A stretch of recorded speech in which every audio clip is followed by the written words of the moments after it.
ජනාධිපතිවරයා පැහැදිලිවම මේ රටේ අධිකරණයේ ස්වාධීනත්වය කෙරෙහි බලපාන කාරණයක් සම්බන්ධයෙන් අත්නෝමතික තීරණයක් ගන්නවා.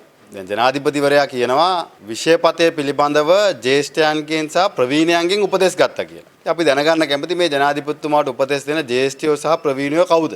රටේ නීතිඥ සංගමයේ ඒකට විරුද්ධයි නම් ගරු විනිශ්චයකාරවරුන්ගේ විරෝධයක් තියෙනවා නම් පොදු රාජ්‍ය මණ්ඩලීය නීතිඥ සංගමයේ ආසියාතික නීතිඥ සංගමයේ UN එක මේ පිළිබඳව තමන්ගේ මතය විරුද්ධව ප්‍රකාශ කරලා තියෙනවා නම් එහෙම නැත්නම් මේ පිළිබඳව පැහැදිලි දැක්මක් නැති බව අධිකරණයේ ස්වාධීනත්වයට බලපාන්න හැකි කියන ආකාරයෙන් හැකි කියන කාරණේ සම්බන්ධයෙන් ජනාධිපතිවරයාට දැනුවත් කරලා තියෙනවා නම් ඉතින් මේ ජනාධිපතිවරයා ගන්න අවදානම පිළිබඳව නම් මට හිතා ගන්න බෑ. කෙසේ අවදානම කෙසේ වෙතත් ජනාධිපතිතුමා කාගේ හරි අවධානය යොමු කරගන්න දඟලන බවක් නම් පේනවා. හැබැයි මේ ජනාධිපතිතුමා මේ වැඩේ කළා කාගේ අවධානයද යොමු කරගන්නේ කියන කාරණේ පිළිබඳව අපි විමසිල්ලෙන් බලන් ඉන්නවා. මොකද අවධානමක් නම් පේන්නේ නැහැ. හැබැයි අවධානයක් ගන්න නම් ජනාධිපතිවරයා ලෑස්ති වෙන බව පේනවා.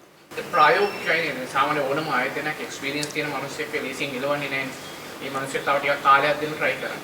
ඒකම වෙන්න බැරිද මේ ඒ අත්දැකීම මේ ශේෂ්ත්‍රයට ගන්න ඒකක් වෙන උත්සාහ. ජනාධිපතිතුමා මුහුණ දීලා තියෙන අත්දැකීම් අනුව එතුමාට එමෙ හිතෙනවා ඇති. මොකද 159 මල් පැල ගෙනාවනේ. ජ්‍යෙෂ්ඨය ඕනේ නැහැ කියලා. ඒ ගෙනාවට පස්සේ ජනාධිපතිවරයාට හිතෙනවත් දන්නේ නැහැ මල කෙලියයි කරගත්තේ වැඩේ අපරාධයක් හින්දා අත්දැකීම් තියෙන මිනිස්සු හිටියනම් හොඳයි කියලා ජනාධිපතිවරයාට හිතෙනවත් දන්නේ නැහැ. හැබැයි ඒක එතුමාගේ දේශපාලන කියවීම. හැබැයි ඉතින් මේ රටේ රාජ්‍ය ආයතන වෙන්න පුළුවන්, අධිකරණ පද්ධතිය වෙන්න පුළුවන්. ආයතන වල ක්‍රියාකලාපය සහ ආයතන වල පැවැත්ම සඳහා නොඑක් තීන්දුව తీරන ගතිය යුතුයි. ඉතින් ඒ වගේම තමයි මේ රටේ අධිකරණ ක්ෂේත්‍රය ගත්තම නීති ක්ෂේත්‍රය ගත්තම පළපුරුද්දක් තියෙන දැක්මක් තියෙන සහ විශාල පිරිසක් මේ ක්ෂේත්‍රය ඇතුලේ ඉන්නවා. තවම ජනාධිපතිවරයාට පුරප්පාඩු පුරව ගන්න බැරි නම් ඉතින් කාලෙදි කරා කියලා පුරප්පාඩු පිරෙන්නේ නැහැ.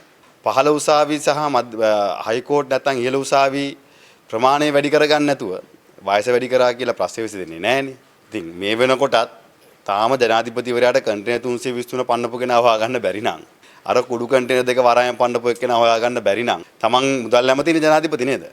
මේ රටේ මුදල් ඇමතිවරයා ඉන්නේ අනුර කුමාර දිසානායක ජනාධිපතිවරයා. ඉතින් එයාගේ ගිණුමෙන් හැකර් කෙනෙක් පැනලා සල්ලි හොරකම් කරේ කවුද කියලා හොයාගන්න බැරි නම් ඉතින් එතනින් එහාට ඉතින් මේ ජනාධිපතිවරයා කාගේ වයස් සීමාව දික් කරත් ප්‍රතිඵලේ ඔච්චරම තමයි. ඉතින් මේ නිදහසට කරුණු හොයන්නේ. ඉතින් ඒ හින්දා ඒක තමයි මම කිව්වේ පැහැදිලිවම අපි අවධානයෙන් ඉන්නවා ජනාධිපතිතුමා කාගේ අවධානය යොමු කර දිනා ගන්නද දඟලන්නේ කියලා. ජනාධිපතිවරයා හොඳට කතා කරනවා. අපි දැක්කනේ ඉතින් එතුමාගේ දේශපාලන ඉතිහාසය ඉඳන් හොඳට කතා කරන අර ලැම්බෝගිනි ගැන කිව්වා, රත්තරන් අස්පෝ ගැන කිව්වා. ඉතින් එතුමා හොඳ කතිකෙක්.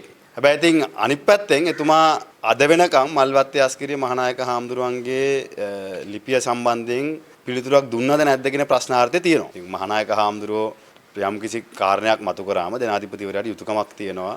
ජනාධිපතිවරයාට යුතුයකමක් තියෙනවා ඒ පිළිබඳව උත්තරයක් දෙන්න. දුන්න නැද්ද කියන නැත්නම් දුන්නා නම් එතුමා කියන්න ඕනේ දුන්නා කියලා. නැත්නම් ඉතින් නැහැ. අනිත් පැත්තෙන් ඉතින් දැන් ජනාධිපතිවරයා බලනකොට තනියමනේ සාකච්ඡා කරලා තියෙන්නේ. මාධ්‍ය බැලුවම ජනාධිපතිතුමා තනියම සාකච්ඡා කරලා තියෙන්නේ. නීතිඥ සංගමයේ අහපු ප්‍රශ්නයක්වත් තමන් ඉදිරිපත් කරපු කාරණයක්වත් මාධ්‍යට නිදහස් කළා නෙමෙයි.